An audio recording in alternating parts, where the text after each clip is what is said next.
So this is the watch winder. It matches my green Rolex box, which is why I bought this. This seems to be a situation where you take this out and put on the watch that way. You press it down and then the watch fits, release, pops back up, and press it in and turn it on. Oh, different modes. Rotates one way versus the other way with the knobs here. Looks like there's 4 settings. It's very quiet.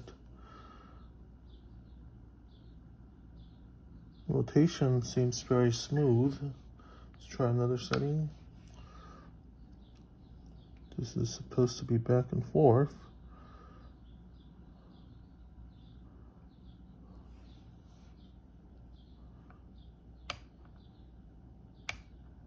Okay. Not too bad. It looks pretty good. Matches my box. I like the green. And very smooth and quiet.